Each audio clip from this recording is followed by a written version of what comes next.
All right, welcome back to our fourth episode of the Policy Pointer series. Today I'm joined by three graduating college debaters who I'm sure most of you already know. We'll be doing some exit interviews and discussing college debate and their experience in it. First, if y'all could introduce yourselves and what school you went to, and yeah, and then we get into some questions. Okay, I'm Margaret. I went to Emory and I debated for all 4 years, and I went to New Trier for high school, and I also debated for all 4 years. My name's Graham Revere. I go to Kansas, the University of Kansas. I debated for 2 years, skipped a year, and then debated for 2 years. And then I debated in high school at Shawnee Mission East for 3 years. And my major is political science. Name's Akash Theo. I'm a computer science major at Northwestern University, and I've been debating for all 4 years of college, and I had 4 years under my belt at North Broward Prep. Awesome. Thank you all so much for being here. I'm excited to have this episode. So my first question is, what was your favorite round, probably in college? If you have a favorite round in high school, you can share that one. But also, why was that your favorite round?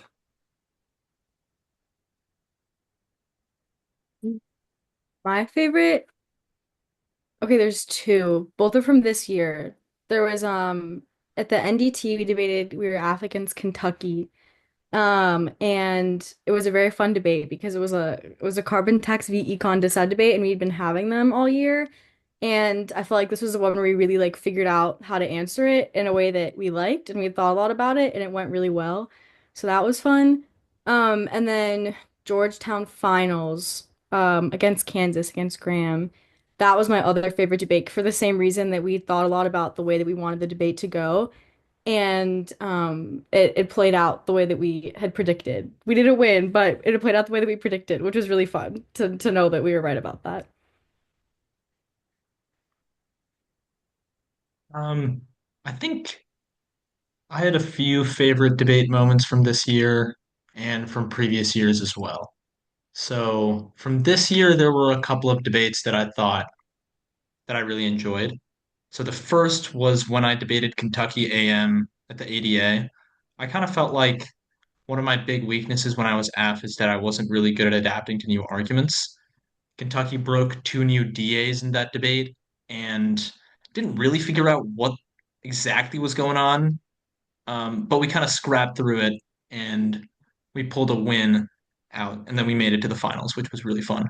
And then the second one was a debate that we had against um, Emory GH, actually, the quarterfinals of the Harvard tournament from this year.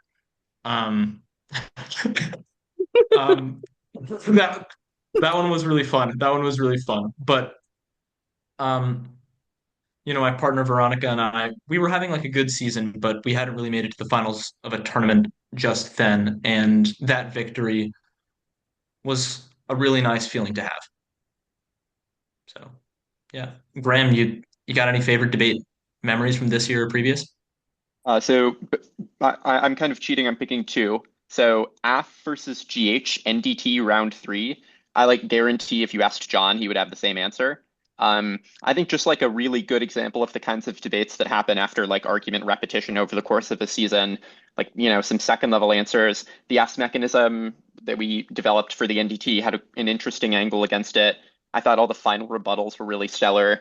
It was just, I mean, the sort of debate that I would show to labbies if I were not in it. The important part are the parts that are the speeches that are not mine, so I might just skip those if I show them. And then Neg versus Dartmouth NDT semis. Like, I made mistakes in this debate, like thinking about it, and I kind of like am looking back and am sort of regretting like some of the errors that I had. Like I, spent more time on arguments that were less important. The block was like way too big, etc. But it was also outrageously fun because we had we had had one neg policy debate over the course of that season, and we had so much new stuff in the box, and we got to empty it in that specific debate on Holland and Nora. It was fun. Like everybody's thinking on their feet. It was a new AF, like not a ton of prep for the final rebuttal on either side. So lots of like extemporaneous ranting.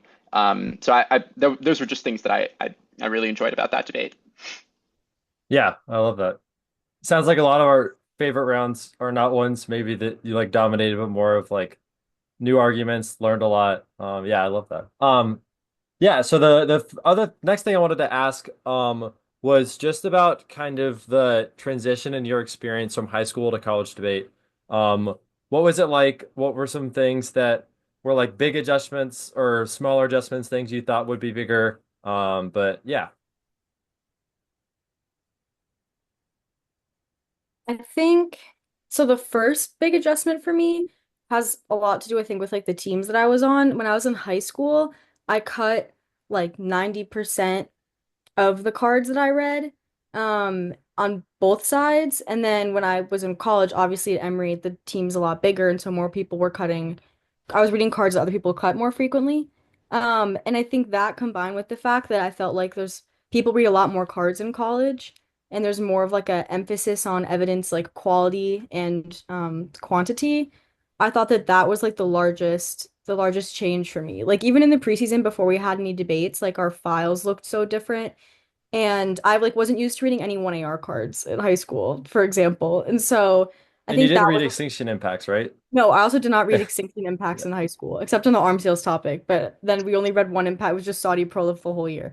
So those are big adjustments for me to kind of figure out how to work with like such large files that I wasn't really familiar with. And then that combined with no camp, I think it was hard because it felt like I was just kind of working with like the Camp OpenEv packet in a way, without like any lectures. I just had to like kind of figure everything out myself. And so that was I think the biggest adjustment point for me.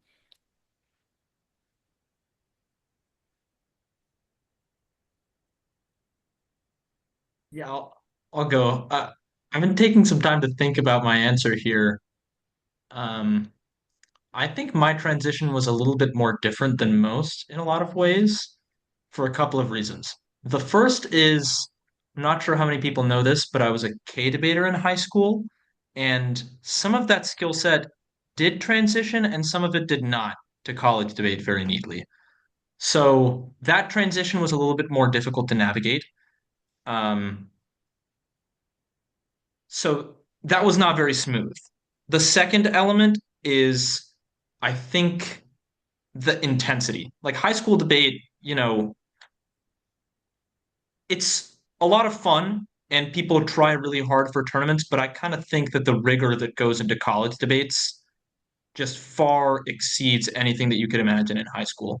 Like watching some of the coaches around me during my first year and watching Nina try and put together arguments, write them, and execute them, and seeing how it went and how it played out in debates, and then seeing my rivals do something consistently throughout my 4 years in college. That was really beautiful to experience. And that kind of just happened way more and to a degree that you don't really see in high school. So I don't know. College debate demands a little bit more, and it's also a lot more rewarding in that sense. Before Graham, you answer, let me just ask a question. Did you feel like that intensity was like overwhelming? And like what would you suggest someone who's like uh entering that intensity? I don't know, like any tips for navigating that? Um, yeah, I do think that it was overwhelming at a lot of times. Maybe Margaret and Graham can provide like a different perspective, but you got to think about the reward, like the joy of like cutting a good argument or winning a really heated debate or learning a lot from a debate round. All of that makes kind of the intensity really worth it in my mind. That being said, there are like ways to offset it. You can like put together a schedule. You can like try and sleep. You can, have fun with friends. All of those things are really important. And, you don't have to do debate to such an extent that you sacrifice those things. Yeah, I've one thing that I did, which I was lucky to have someone I could do this with, but I always made a big to-do list of everything I thought I had to do before tournaments because I feel like everyone around me was doing so much work, especially when you're younger and you're on a team that has some like really competitive partnerships because they're talking about, like reading new apps for the first tournament. And you're like, what are you talking about? I'm still learning the first one. And so I always made a big to-do list and then I would ask my coaches and I'd ask older kids on the team what they thought on the list I actually needed to do. And that helped me over time figure out like what prep actually was important and what I needed to get done. And that made things feel a lot less overwhelming because it's easier to prioritize. Like you need answers to the best diss ads on the topic, or when you're neg, like you need to figure out like one thing for the one and C for the two and C, one thing for the one and R, if the topic allows it. And so I think narrowing things down quickly was really helpful, and trying not to get lost in what the older people were doing was big for me. Yeah, it was hard. College debate is tough, for a few reasons. I think, and intense. I think one of the drivers of that intensity is that every high school season starts with the anchor that camp gives you. So, like, arguments have been developed over the course of a nearly 2 month period. Tons of people contribute. Everybody iterates their arguments. Contrast that with the opening tournament in college, which is nuts. It's open season. I woke up in cold sweats thinking about what MSU was going to bring to the table at Northwestern. But I also that also is what makes me part of what why I like college debate so much and like it more than high school is because that evolution is driven more by students, and the opening tournament is less anarchic than you expect it to be. Um, so in terms of my transition, like I started with a very everybody that I have debated with has been super talented. I started with a very, very talented partner, Nate Martin, and quickly learned a lot from him. I also had the benefit of being able to um, uh, benefit from Mickey's research because he was a 2A, even when I took things in my own direction. It's like same thing about Margaret vis-a-vis evidence or as Margaret. So I like in high school cut most cards that I read, even though I had some help.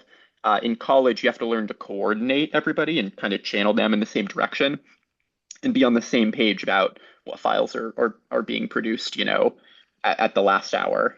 Um, and so that is a skill set that you have to learn in college, which is being able to translate and execute other people's files, like that you get literally right before a tournament. That I had less experience with because I was not at a big program.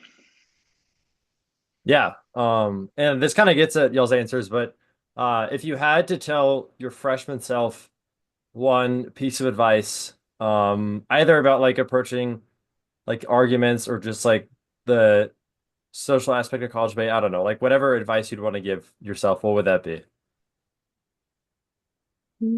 So for the approaching arguments, I think the thing I said before about I think you need to learn fewer arguments than you think, like that's the advice I've always given younger people on the Emory team that I think that, you know, you don't need to like learn every single new dissad that's being broken or every single counter plan that older people on the team are cutting. Kind of like figure out what works best for you and for that first year, stick to a narrower set of arguments while you figure out the differences between high school and college debate. It'll also be easier when you're debating people that are, like better than you when you're a novice again, which is a hard transition when you're a senior in high school. If you know what you're reading really well, it'll just make the transition easier. And then I think the other thing, I went back and I looked at some of the first AF I cut for Emory. Um, after I was done debating, and I realized how bad it looked. And also, I looked at my 2AC and 1AR blocks and realized how small they were and also how bad they looked. And so I think maybe, honestly, I think looking at the docs of the best teams in college that read arguments that are similar to what you read, that's a piece of advice I'd give myself just to kind of see like where do people read cards, when do they not? Like you can kind of figure out a lot by doing that. And then socially, I would say that I feel like everyone in college debate is really nice. It's intimidating when you're young and you don't really know anyone. But saying hi to people in the hallway at tournaments and kind of like building up your little pool of people that you talk to and judges and stuff like that, it makes it very fun. It also makes it less daunting when you debate older teams. And so that's advice I give myself. Yeah, I just want to echo that last part that Margaret said. The friends you make in debate are really, really special. So, you know, I would tell my younger freshman self, like, know how good you got it. Like, um, you know, friends you make along the way are great, so make sure that you treasure them. Um, I also think, I would have told my freshman self, like, make sure that the work that you're doing kind of matters and is targeted towards a specific goal. So I think, Margaret was talking about how you need to craft a to-do list prior to tournaments so that it makes sure that you're prioritizing the work that you're doing so that it's most effective and really geared towards winning a given debate. Could not agree with that more. I think as you grow as a debater, both in high school and college, you kind of know more about the work that matters. So make sure that you're keeping stock of that as well. Did I have anything else to say that I was thinking about? Mm-mm-mm. No, let's leave it at that. I think Graham's got some good stuff to say. Um, so I have some advice for me specifically, and I have some advice that I think is more generally applicable. For me specifically, I wish I was a little less hard on myself. Yeah, I worked really hard and I had a partner that was crazy good. And anytime I struggled to translate, especially like when we were affirmative, and I struggled to translate the work that I had been doing into success, like I cut a bunch of new cards about something and then we lost anyway, I would just get really disappointed.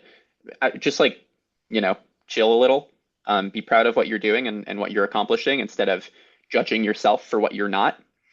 Um, and yeah. So my general advice for people that are making the transition, I have a couple. I might get a little ranty. Feel free to hop in on anything. Judge. This is something you couldn't really do in high school outside of like novice division. The judging mindset makes you a better debater for a lot of reasons.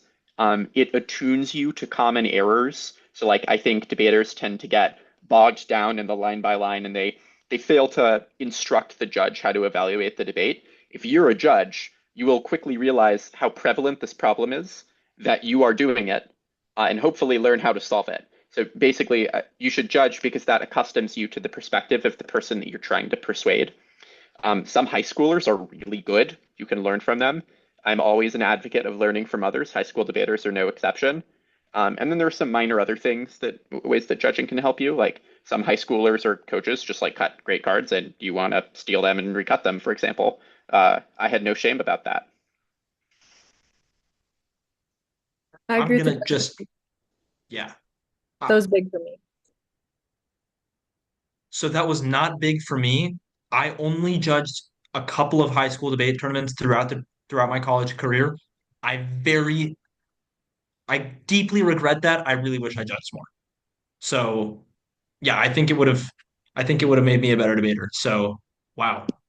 Great point, Graham. Fantastic.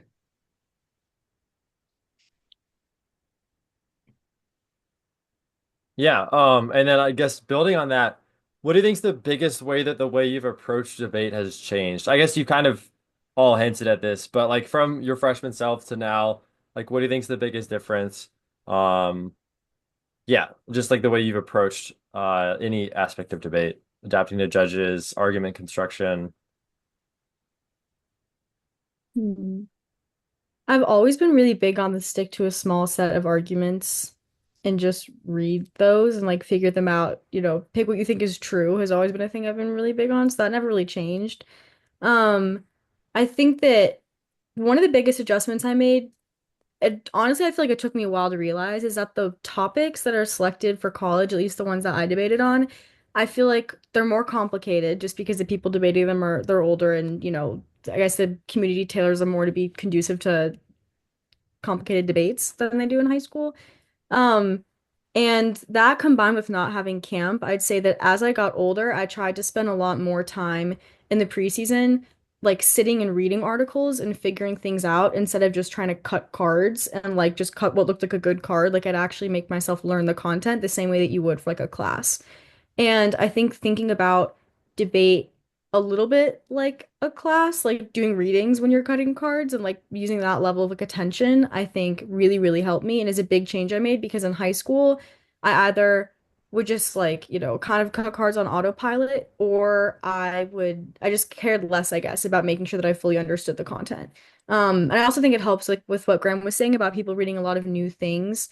Um, when you fully understand the content of everything, it's a lot easier to just answer new arguments. And so I'd say that there's more of an emphasis placed on that for me, and that's a big change from high school.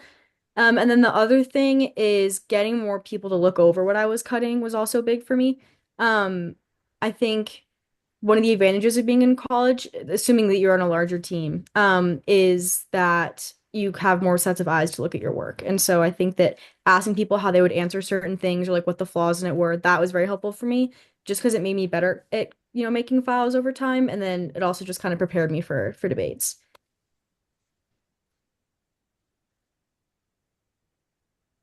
I think that there were two evolutions in my trajectory as a college debater. So the first was I had no idea what was happening, and then I kind of had an idea what was happening. And this stage kind of took place between the period where I was a freshman and a sophomore. So I started to kind of figure out like what people were saying. Not like I'm kind of being self-deprecating, but I'm not being totally self-deprecating. I'm kind of describing reality. Like when um, Michigan was making arguments about, remands in the debate in Texas semifinals when I was a freshman. I had no idea what was going on. I was trying really hard to track arguments as they were happening, but I was just completely and fully lost. Um, I think now I've matured more in the sense that I know more. So that's one way that I've improved as a debater and that I've progressed. And then another change that I think happened between when I was a junior and a senior is um, when I was a sophomore and a junior, I kind of thought, the only thing that really matters is sort of the truth of an argument. So what Margaret kind of said about how she like really advocates for the truth. I also was in that camp when I was a freshman, not when I was a freshman, when I was a sophomore and a junior. And then I think when I became a senior, maybe something changed.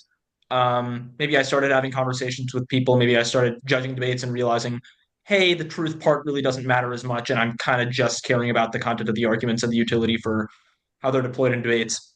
And at that point, I kind of changed the way that I debated and the way that I wrote arguments as well. So, for instance, I've been reading an affirmative about incorporating the social cost of carbon into defense procurement. That app is complete nonsense. It doesn't make any sense. It's probably just terrible. But I think that we built in some nice, neat tricks to make it uh, have some longevity over the course of the debate season.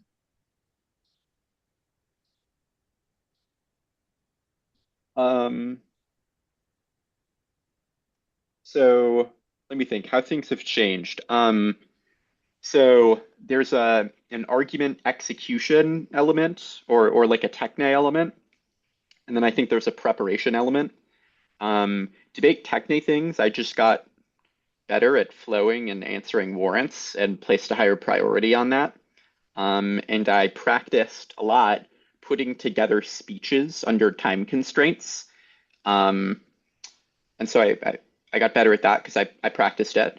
Um, and then I think the more important thing and the thing that is a big difference between my freshman and my final year was work tempo. So freshman year and sophomore year both, I fell into a pattern of lots of research, then burnout, then lots of research, like, staying up, then burnout. Um, so that changed in general my junior year because I think partially I just become a healthier and more well-rounded person, but also partially because I made a concerted effort. So like especially during like NDT prep, a practice that worked well for just me personally. I kind of attempted to create a steady stream approach where I set a card quota for every day that was like fairly ambitious but also achievable. And so I dispersed the amount of research that I was doing over a longer period of time. And that led to, I think, more sustainable research practices and helped alleviate the problem of doing too much all at once and then getting sick of it and falling behind like in other things or just being less well-rounded in general. So kind of regulating the way that you approach debate and thinking about it and setting up like time blocks where you do debate and then unwinding during other times. The card quota thing was big for me too. I did the exact same thing for this NDT, and I also did it for I think a few tournaments last year. I don't remember which ones though, but that was really, really helpful. And I feel like I not only did I do more research, but I also think that the research I did was better, and I remembered what everything said a lot better because I had spent like distinct days and times cutting all the cards rather than like cramming it all in when I was exhausted. And so I had a much better recall of the work that I had done. But that was really big for me. And then I also remembered one random piece of advice um, that I always tell high schoolers because I think it's a big difference between high school and college. Which you can tell, I think the biggest difference is like the emphasis placed on evidence, but debating the text of cards and not the tags of cards, I think is huge and is a difference that, I think is big for a lot of like the best college debaters versus the best high school debaters. Similar to getting lost in like the line by line or kind of just debating like mechanically or procedurally. I think that like if you think about debate, like if the tags just like were deleted off of all the cards and make yourself prep your files that way and debate that way, that is something that I think is really big and I think is kind of what the best people in college do from what I've seen. Yeah, I love that. I'm a card doc minimalist. I think there should be no tags in card docs. So I think it's a great piece of advice, Margaret. I did want to ask y'all, I know Margaret and Graham, you just mentioned like kind of tournament prep. Are there any other things uh maybe on like a tournament checklist you did before tournaments that were helpful in college? So the first thing that I did after every tournament, and hopefully if high school debaters are not doing this, they should immediately start doing it, is just reading all of the docs from a previous tournament. So that helps you get caught up on basically everything that has happened and how the topic has evolved. So you know how to map out what your next couple of weeks should look like prior to the next tournament. Um, so you don't need to read literally every doc. I think that might hit diminishing returns pretty fast, but it is important that you read all of the docs from the elims and you kind of read some of the important prelim docs or from fringe schools that you know cut a bunch of cards or are reading something new. So, for instance, I think like MSU, even if they're not in the elim rounds of a tournament, they usually are, but let's say they're not. I'm going to make sure to read their docs because they're going to be saying some deranged nonsense that I've got to keep track of. So that's one example. Um, the second thing that I did is I did like to curate a list of arguments or a list of drills that I wanted to keep track of. And I made sure to create like a little list or a spreadsheet, and I kind of ticked off boxes whenever I finished it. And I imagine that's kind of similar for Margaret and Graham too, based on what they've said. Yeah, I never really, I don't think I ever fully figured out how to do pre-tournament prep in the best way. It was a lot of like, I would just cut cards between tournaments and then I would actually put all the cards into a file and write blocks like literally in the lobby the night before the tournament.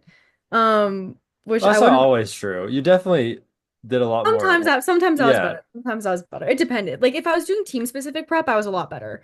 But with like general prep, because when I first started college debate, I wasn't really like I didn't really have I wasn't good enough to be debating the same people over and over and over again. So at that point, it was more like making a to-do list of like what are the best arguments, what do I need to go through, what don't I understand, and that was very helpful for me.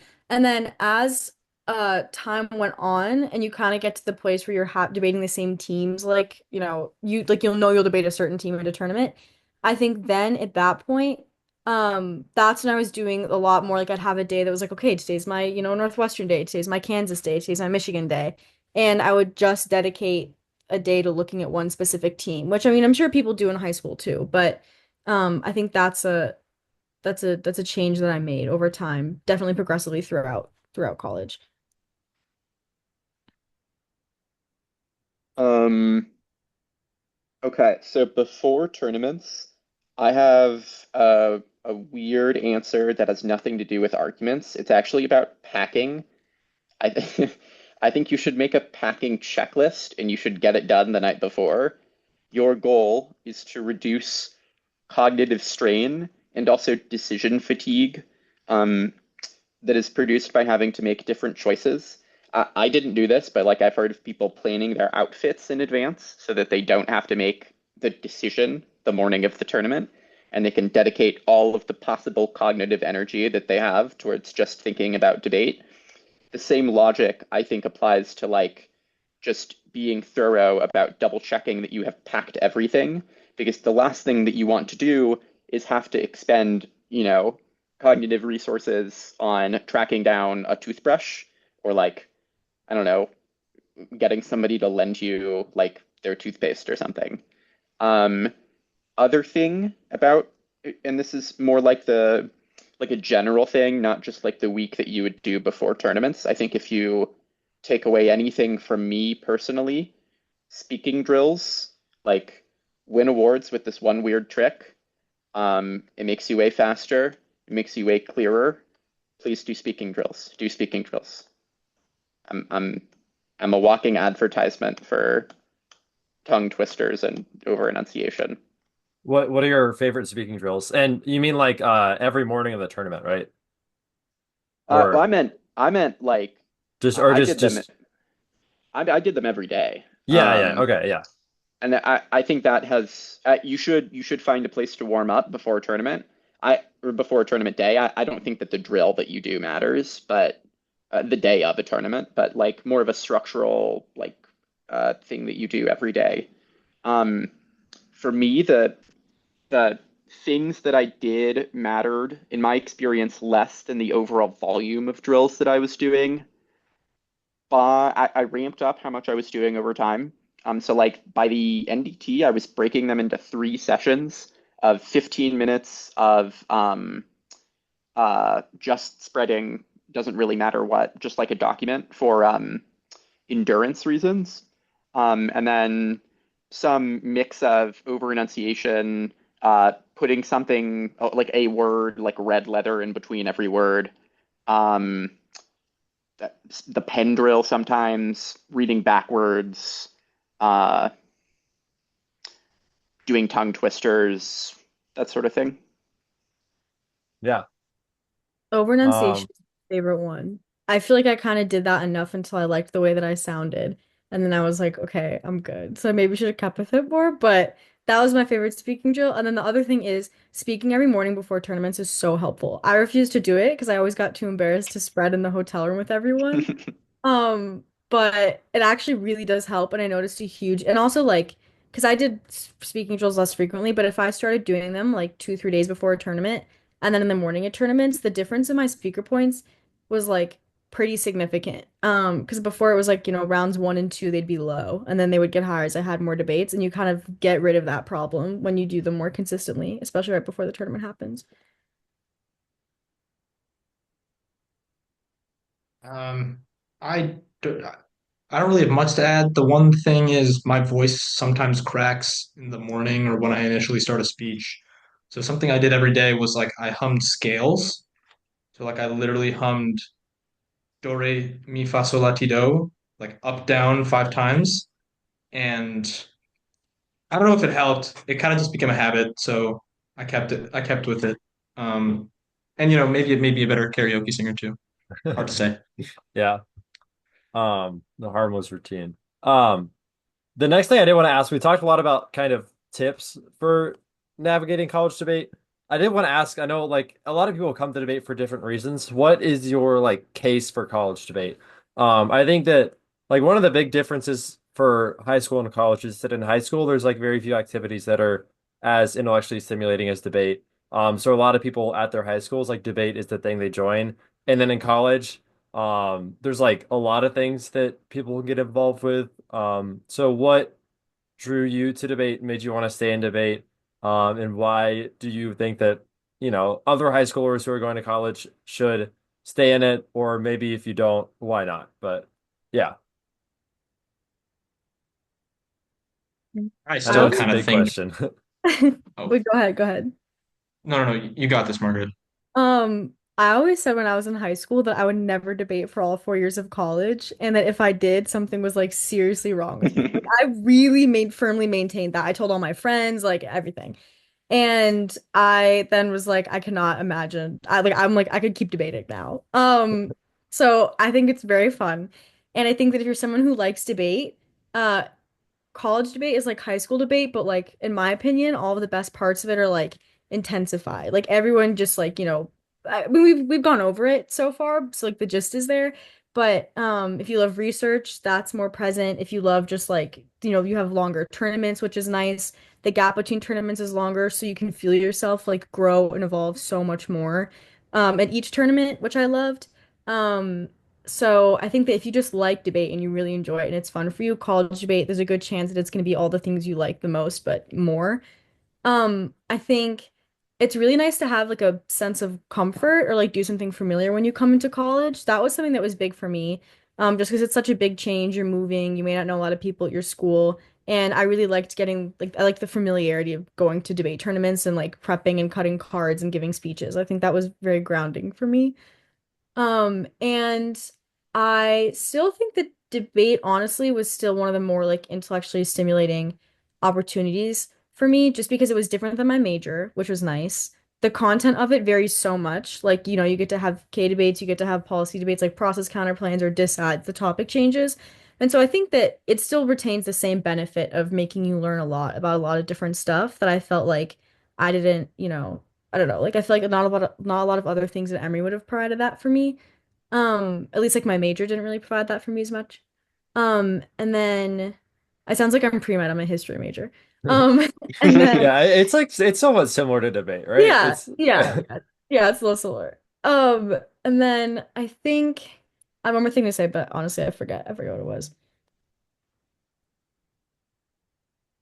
Um, okay, so the case for, and if you remember that thing, cut me off, please. Okay. The case for debate over other things.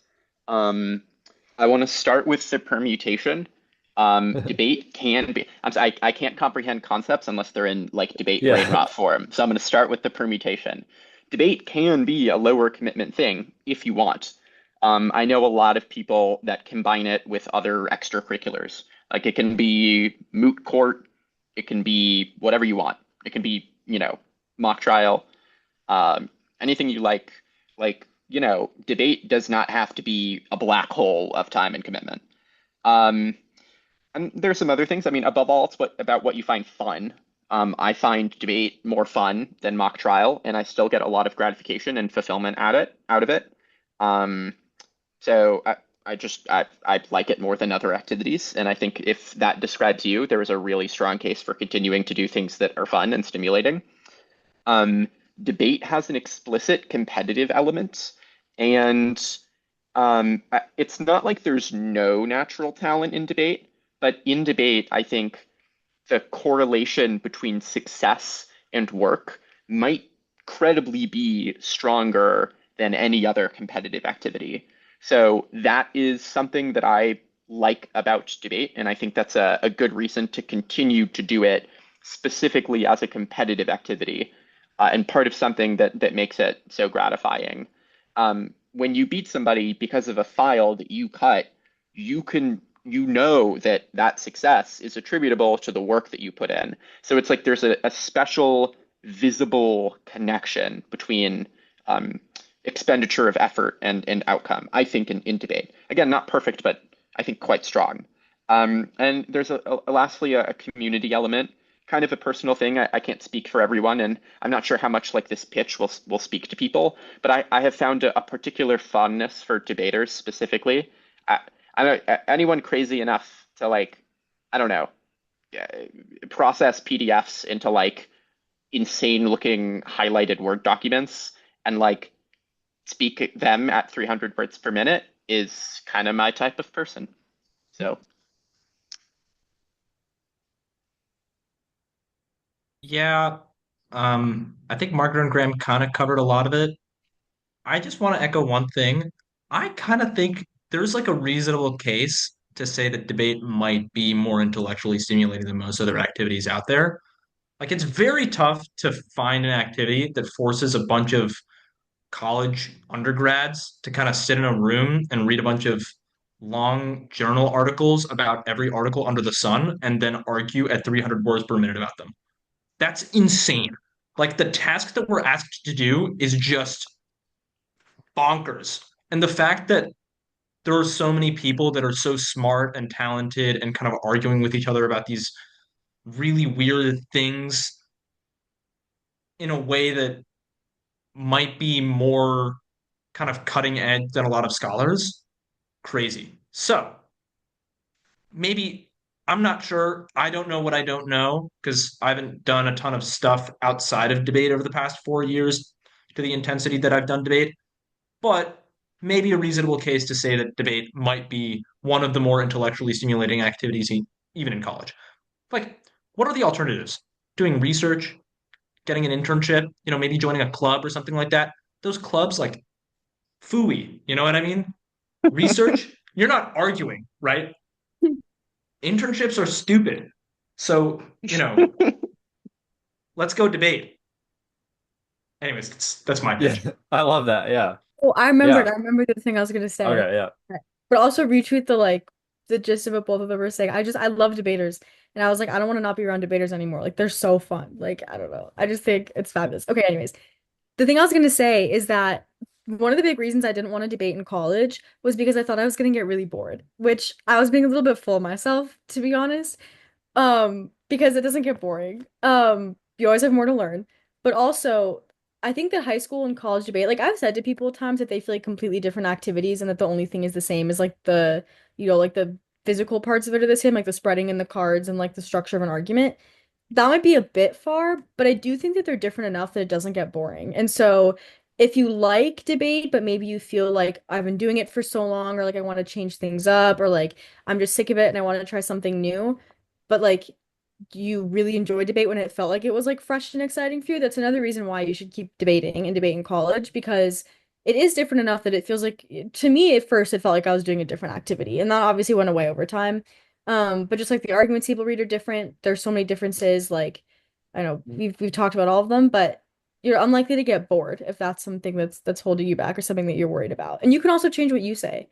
You've different coaches, more free time to cut cards, and so I think that it provides a lot of variety.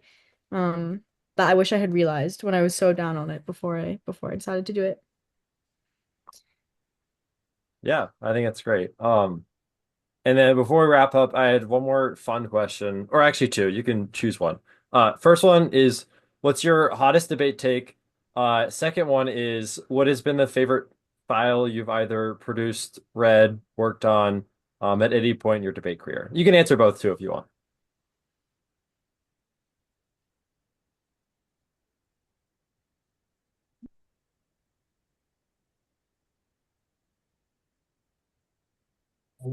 Wait, I'm not sure if this is a hot take. Yeah, okay. I'm leaving debate anyway, so this is fine to say. I kind of think Afro-pessimism is as bad as Wipeout. Like, Whoa. I kind of think so. Maybe you're, um, I still think so because the argument being made is, the most extreme form of Afro-pessimism is basically saying that human life does not matter because it's always going to be defined in opposition to blackness. I don't know. Maybe I'm wrong about that. I guess people can argue with me and have a huge hot take with disagreement with me if they'd like. Anyways, that's hot take. Favorite file that I've ever written was probably prior to the NDT. It's an app that I didn't get to break. I wrote an app that basically took a sum of money that was allocated in the Inflation Reduction Act and dispersed it according to the social cost of carbon. Um, You love the social classic You're the carbon. social cost of carbon, dude. It was, oh my God, this app was so good. All of the DAs were non-unique. Our process counter plan answers were great. We had a great answer to the CAPK because clean energy innovation decisively cannot be solved by socialists, or at least we had cards to say stuff to that effect. I don't know. I was really hyped about that file, not just because of the truth of the argument, but just because I thought I had really written that file to win a debate. It's just like I thought through all of the things. I thought through all of the possible objections that I would need to rebut in a UF scenario. So I was pretty proud of that one. Um, okay. So the hmm. We had so much stuff die in the tub. Um, Thinking about my favorites, reverse electricity prices. Like we cut a bunch of links to different things that would say the plan would speed up electricity or would lower electricity prices, and then that would speed up AI development. And then we had some like China leadership good. And then my favorite thing, I think the weaker arc, but my favorite thing was there was this like unbelievably good Vox article. It was just the scenario was just one long thing that was like fast AI will kill everyone and slow AI will not. And so we had links that tied the price of electricity to the pace of AI innovation. And we could say that against apps that said that they got modeled. We could say that, and we had some crazy, the card literally, everything that you could say that would object to this, it went objection one. And then we would highlight that and say objection one, and then highlight the answers to it. So that was really fun. We had hedge bad. We never got to say that. That might be my favorite argument to think about. I feel like I think more about that than anyone else. Anything oil, we had Canadian oil, we had Azerbaijan oil, and then Canadian was way better for what it's worth. And then beginning of the season, our geoengineering file was unbelievably fun because we would just cut things from people who were like, I don't know, like crackpot ideas, like blot out the sun with mirrors, or like drill into peridotite deposits on American coasts and soak up 500 years of emissions. And that was just like really fun. And then also like there was a back and forth research race between me and John because I would cut a counter plan that was deranged and he would have to track down people. And this would not always be easy. Like he would have to track down and produce extremely technical scientific papers that like, no, you can't like drill peridotite and solve global warming. Um, my hot take about debate is that time frame isn't real because it is as an independent criterion for impact calculus because it is totally subsumed by probability and magnitude. I can talk about this more if you want, but that's my hot take. I think we had the backwards electricity prices DA too. Sick. But I don't know what the impact star was. I know we called it the utility death spiral DA, but I wasn't really tapped into what was happening. It sounds like it's like an econ. I don't know. But I think we had that too. Great minds. Um, I okay, I wasn't like my answer to this question would have been before I did the thing where I went back and looked at the file, would have been the app that I caught on the personhood topic that gave personhood to like AI on corporate boards that I thought was really good. And then I looked at the file and I saw that it was actually kind of garbage. So I don't know. I feel like I cut fewer like entire files myself and I just cut a lot of good like update cards, like fill in the blank. Like that was kind of my thing. Was like if people couldn't find a card for something, I could probably find it. And so that was my favorite thing to do. So I don't really necessarily have like a favorite file maybe. I did cut a cool against the AF you all read against us, Akash. I cut a cool like strict, you're never gonna read it again. I just did this for fun. I cut a cool like strict liability pick about wildfires. That was we should do something else and it was like it causes way more wildfires. I was like, oh, that's kind of fun. So I We don't were know. worried you all we were worried you all were going to say that in the pre-round of that Dartmouth round robin debate. We were like, "Oh, do we have a liability key warrant?" And I realized in the pre-round I was like, "Oh no, 100% no." No, So, no. By the yeah, it time we was thought of it, I was like, they're never gonna read this again. I wouldn't say that's my favorite file, but it was cool to find because I was like, who writes about this? And then my debate hot take, I've always had the same one, and I've always gotten clowned for it, but it did pretty well this year, is that I think fiat is illusory is really hard to answer. I think that whole genre of argument, I have always said this, and I've always gotten made fun of for it, and I think it's true. Like, I don't know why, it really gets me. Since I've been in high school, I always had to have my partner handle that. Um, I don't know. That's Well, that's I mean, you don't have to say if fiat is real. no, I know. But then once you get into the like, okay, so why should we talk about it? And then you have to figure out how to simultaneously say that and that like what we Okay, talk yeah, about that's fair. Yeah, matter. Like yeah. it's doable. It's doable. I just think it's a pretty hard argument to answer. Like it's a level of thinking about debate that I don't know. Maybe that just wasn't what I was spending a lot of time on. I'm not sure. I also think that my other one, I'm adding a second one, is that I think that you don't really need a framing contention when you read a soft left AF. I don't know. I feel like kind of just debate. Like I feel like it only makes things worse for you. Like just debate the Like, disads. They're not that good, you know? you don't need framing like at all in any speech, or just in the 1AC, you don't need to read framing cards. Like honestly, personally at all in any speech. I mean, you should make the arguments like analytically, like you need to do Oh, impact. okay. Yeah, yeah, yeah. Like Okay. I think reading the cards that are like, like scope neglect and like the conjunctive fallacy, it's like you can usually just say those things. I don't really think you need to read a ton of cards about it. Yeah. That's a I've hot got take, I I've would gotten say. heat for that. Yeah, I don't know if I agree with that one, but Can I say one last file? Okay, this is on nukes. This is our idea. This is our our landmine versus disarm subset AFs, we were going to take the nuke that the AF disarmed and say that means dismantle, and then we were going to give it to Taiwan instead or Poland. And Jiyun and I cut some like genuinely unwell people that America should transfer nuclear weapons to one of those countries, and it would like solve invasion or something like that. And the most baffling part of this argument, so it's like uniqueness counterplan for deterrence, but bewilderingly, it kind of also solved the affirmative because it meant that the United States would no longer have the nuclear weapon. That sounds insane. That's good. It was I like that. That's awesome. good. Did it compete? I was not on that topic, but I think so. Depends on how you define the word disarm. huh, interesting. Did we ever Yeah. have, oh, but I don't know if you know this. I think we had another good file. I didn't cut this file, but another fun file that we had was to nuke the Sahara and Oh turn it yeah, I've read that one. Yeah. to we might have read that. I don't know if we Yeah, read that. that comes from the same people who advocate all the geoengineering counterpoints that Kansas read this year. Oh, Yeah. get that. Yeah. This has been great. I really appreciate y'all being on this tonight and providing some thoughts to our listeners. Yeah, so thank you so much for being here. And we will see you next time. Thanks for having us.